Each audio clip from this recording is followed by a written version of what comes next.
اگر وینٹیلیٹر کا مشینی سانس رک گیا تو کیا ہوگا؟ وہ زندگی سے بھرپور لڑکی یوں مر نہیں سکتی تھی۔ اس نے 7 بار فجر کو فون کیا تھا۔ یہ خیال بجلی بن کر اس کے ذہن پر گرا۔ ہر بیپ کی آواز اب اسے ایک مسڈ کال کی یاد دلا رہی تھی، ایک پکار جسے اس نے نہیں سنا۔ وہ اپنی اذیت کے خول میں اتنی گم تھی کہ باہر کسی کی چیخیں اس تک پہنچ ہی نہ سکیں۔ اسے ہوش نہ آیا تو وہ کوما میں جا چکی تھی۔ اسے ہوش نہ آیا تو وہ کوما میں جا سکتی ہے۔ ڈاکٹر کی یہ آواز جو اس نے راہداری میں سنی تھی اب اس کے کانوں میں گونج رہی تھی۔ کوما؟ ایک زندہ موت؟ نہیں، وہ اسے مرا ہوا نہیں دیکھنا چاہتی تھی۔ وہ اس بے جان جسم کو مزید بے جان ہوتے نہیں دیکھ سکتی تھی۔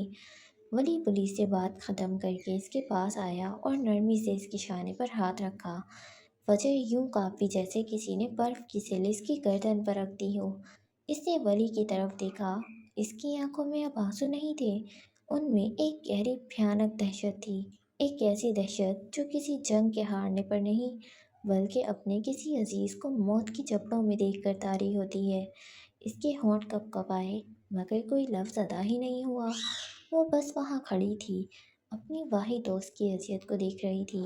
وہ یہ دعا کر رہی تھی کہ کاش وہ اس کی جگہ ہوتی، کاش یہ سارے زخم اس کے جسم پر ہوتے، کیونکہ جسم کے زخم شاید بھر بھی جائیں مگر اپنی غفلت سے کسی اپنے کو موت کے منہ میں دھکیلنے کا یہ زخم، یہ جرم کبھی نہیں بھرنے والا تھا۔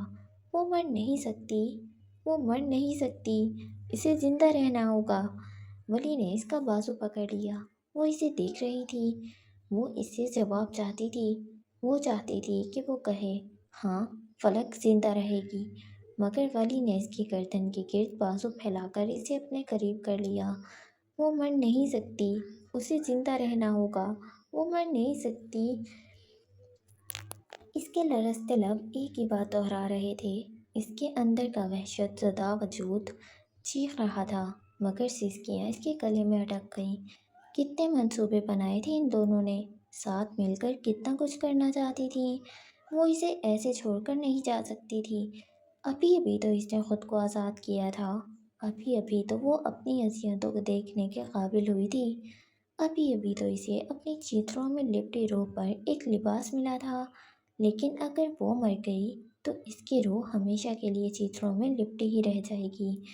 وہ سیاہ سایہ اس پر ہمیشہ کے لیے قابض ہو جائے گا۔ نہیں، اسے نہیں مرنا چاہیے، فلک کو زندہ رہنا ہوگا۔ اسپتال کی راہداری جو کچھ دیر پہلے تک فجر کے خوف اور ولی کی خاموش مضبوطی سے بھری تھی اب ایک نئے طوفان کی زد میں تھی۔ دروازہ ایک جھٹکے سے کھلا اور رئیس اندر داخل ہوا۔ اس کے پیچھے عروضہ اور مراد بھی تھے۔ رئیس کی آفت میں کوئی افراتفری نہیں تھی بلکہ ایک سرد بھیانک سکوت تھا جو کسی بڑے دھماکے سے پہلے چھا جاتا ہے۔ اس کی آنکھوں میں نہ کوئی خوف تھا نہ کوئی ہمدردی، صرف ایک گہری یک بستہ حیرت اور ضبط شدہ قہر تھا۔ اس کی نظر سب سے پہلے فجر اور ولی پر پڑی اور پھر سیدھا شیشے کی دیوار پر جہاں فلک زندگی کی بھیانک مانگ رہی تھی، جہاں فلک زندگی کی بھیک مانگ رہی تھی۔ وہ ایک لفظ کہے بغیر نپے تلے قدموں سے چلتا ہوا اس شیشے کے سامنے جا کھڑا ہو گیا۔ وہ ساکت تھا۔ یہ وہ لڑکی تھی جس کی آنکھوں میں اس کے لیے ہمیشہ ایک محبت چمکتی تھی، جو اس سے بے لوث محبت کرتی تھی، جس نے 13 سال اس کا انتظار کیا تھا اور پچھلے 13 سالوں سے اپنے ٹھکرانے کی اذیت کو ساتھ لے کر جی رہی تھی۔ ایک زندہ دل، کہہ کہہ بکھیرنے والی لڑکی، اور آج وہ محبت ہی اس کا کفن بن گئی تھی۔ اسے فلک سے محبت نہیں تھی مگر اس کی عزت اس کے خاندان سے جڑی تھی۔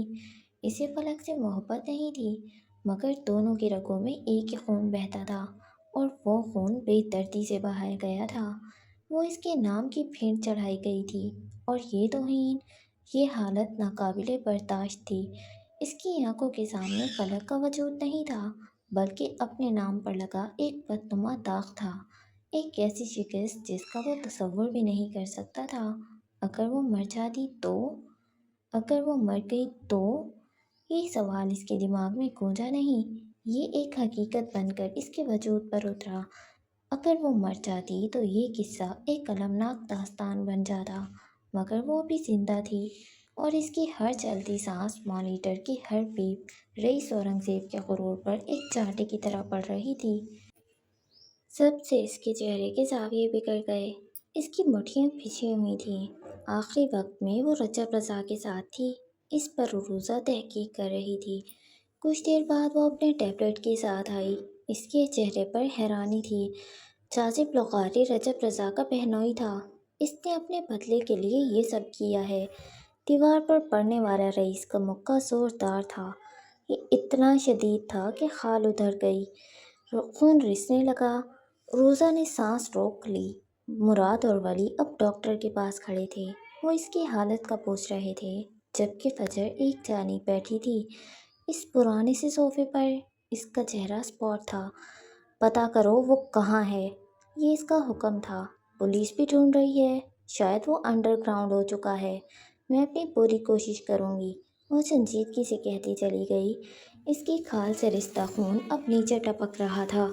اس نے ایک نظر فجر کو دیکھا، پھر وہ جلتا ہوا اس کے قریب پہنچا اور فاصلہ رکھ کر بیٹھ گیا، بالکل ویسے ہی جیسے سالوں پہلے وہ خاموشی سے آ کر بس اسٹاپ پر اس کے ساتھ بیٹھ گیا تھا۔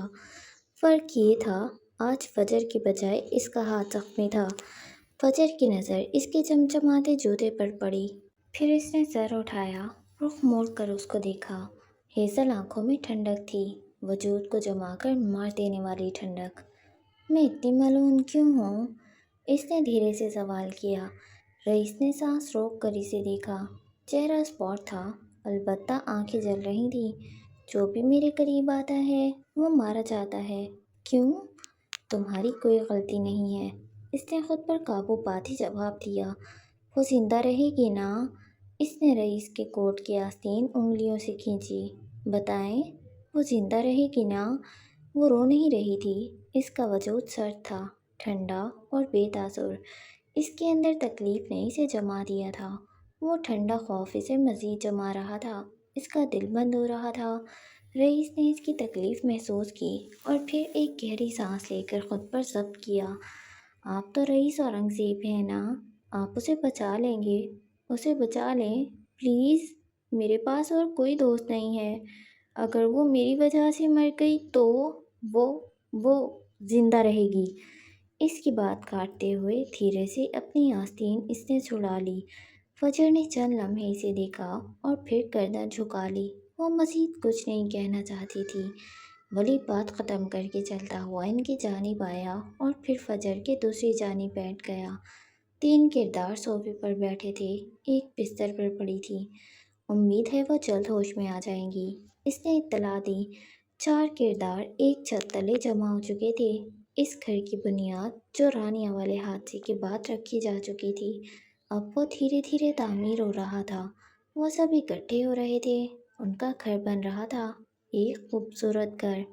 میں رجب رضا کو ایسی موت دوں گا کہ موت بھی کانپ اٹھے گی۔ وہ اٹھ کھڑا ہوا اور پھر بڑے بڑے قدم دھرتا باہر نکل گیا، پیچھے وہ تین رہ گئے۔ صبح کی دھیمی روشنی میں راہداری میں ایک کوہرام برپا ہو گیا تھا، جام شوروں سے عالمگیر خاندان پہنچ چکا تھا۔ دروازہ 2 بار کھلا اور ایک قیامت اندر داخل ہو گئی۔ فلک کی ماں کا دل دہلا دینے والا بین پوری راہداری میں گونج اٹھا۔ میری تھی، میری ایک ہی تو تھی، کیا بگاڑا تھا میری گڑیا نے کسی کا؟ وہ شیشے کی دیوار کی طرف لپکنا چاہتی تھی، مگر ان کے 2 جوان بیٹوں نے انہیں تھام رکھا تھا۔ فلک کے والد عالمگیر صاحب، جن کے نام سے جام شورو واقف تھا، آج ان کے کندھے جھکے ہوئے تھے۔ وہ ایک مضبوط چٹان کی طرح تھے جو اندر سے کھوکھلی ہو چکی تھی۔ ان کی نظریں بے تاثر تھیں، مگر ان کے اندر کا طوفان ان کی بھجی ہوئی مٹھیوں سے عیاں تھا۔ وہ اپنی اکلوتی بیٹی کو اس حال میں دیکھ کر پتھرا گئے تھے۔ بھائی مشتعل تھے، ان کی آنکھوں میں آنسوؤں سے زیادہ خون اترا ہوا تھا۔ جس نے بھی یہ کیا ہے اسے زندہ نہیں چھوڑیں گے، بشارت نے دیوار پر کھوسا مارتے ہوئے دھاڑا۔ نرس انہیں باہر جانے کا کہہ رہی تھیں، یہاں بولنا، رونا اور چیخنا منع تھا۔ فاخرہ اب فلک کی والدہ کو سنبھال رہی تھی، اس کی آنکھوں میں بھی آنسو تھے۔ فخر کی نظر اچانک سے باہر آتے رئیس پر پڑی۔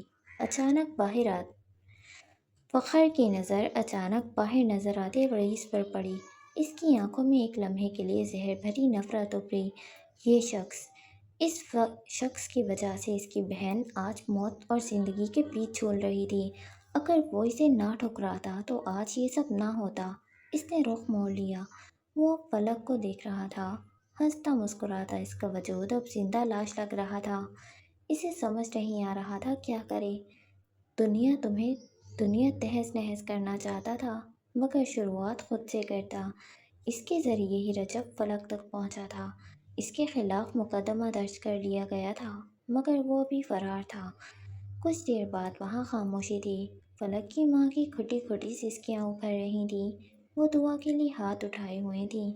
فجر ایک جانب کھڑی تھی۔ یہ فلک کا خاندان تھا، اس کی ماں کا خاندان، مگر وہ انہیں نہیں جانتی تھی، نہ جانتی تھی کہ ان کے ساتھ کیسے برتاؤ کرے، نہ یہ جانتی تھی کہ ان کے ساتھ کیسے برتاؤ کرے، کیسے ملے۔ اور پھر اس بھیانک خاموشی کو موبائل کی بیل نے توڑا۔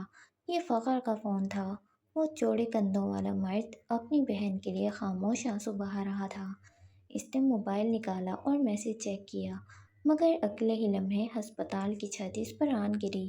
وہ رجب رضا تھا۔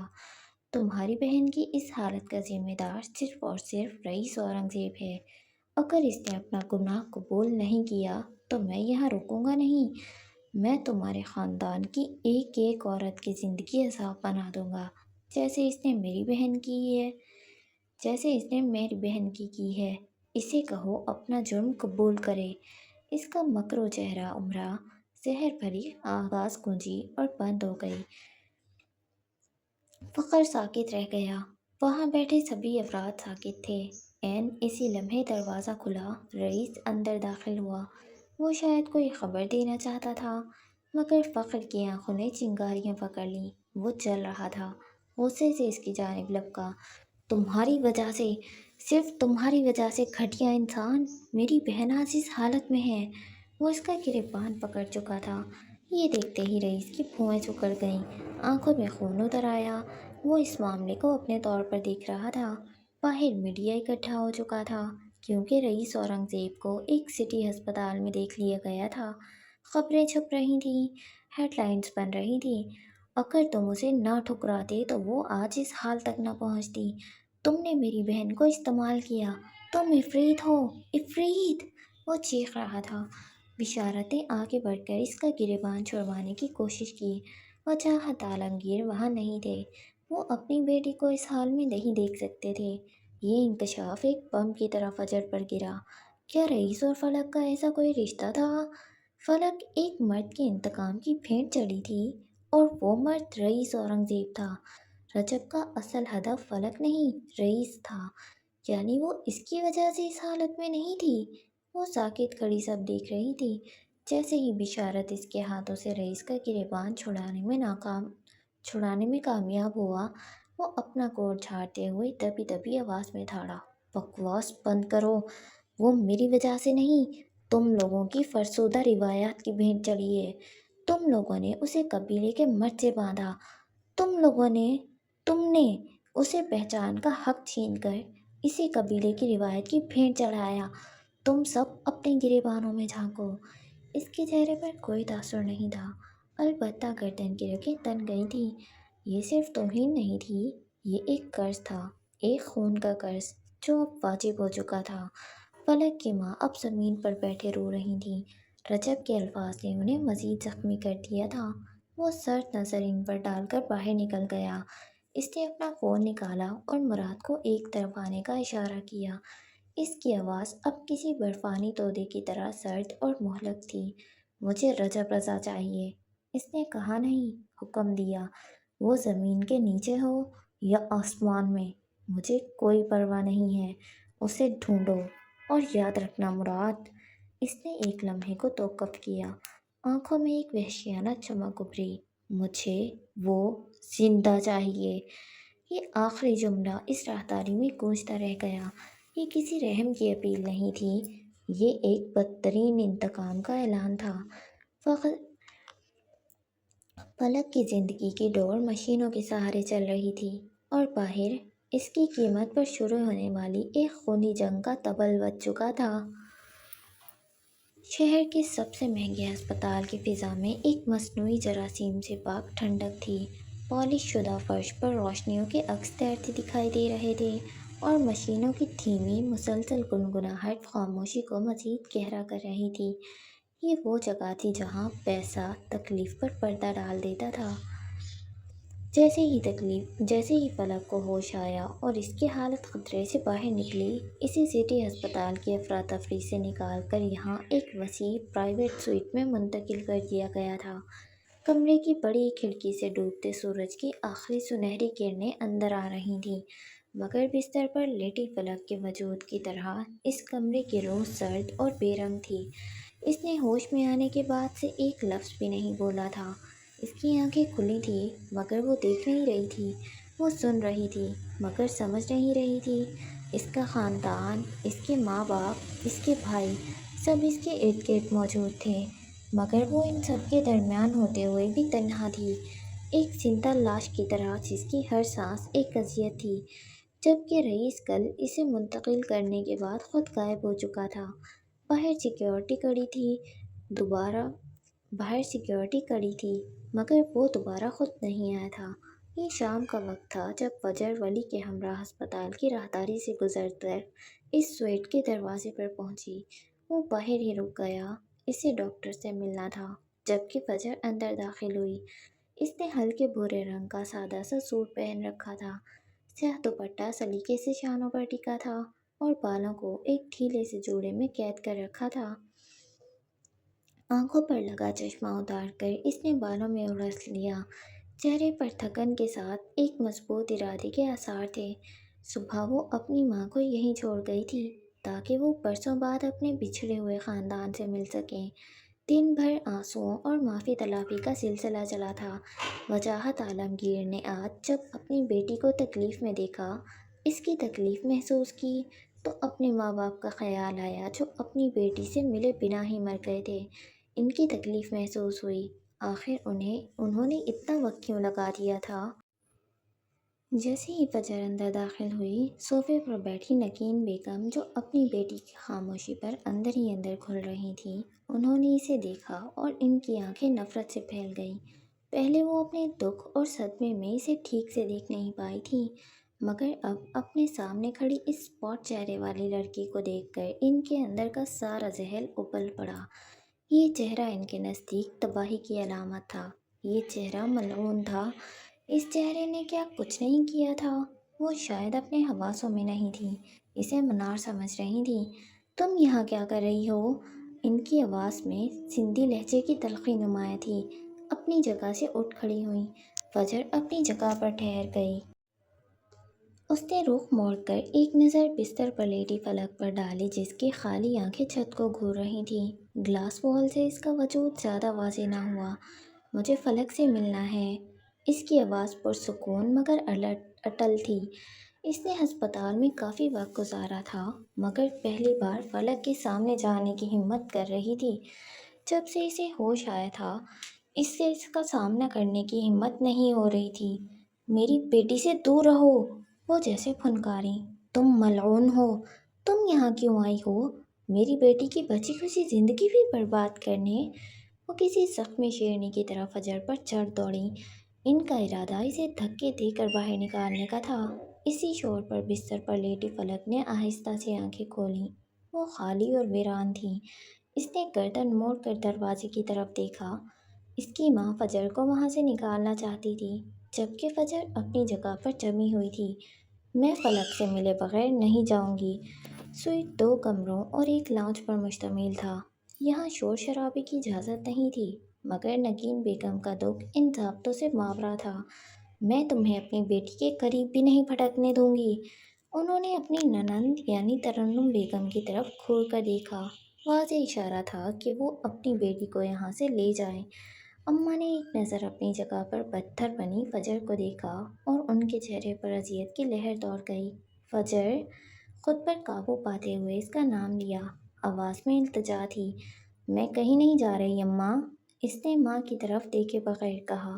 میں فلک سے ملے بغیر یہاں سے نہیں جاؤں گی۔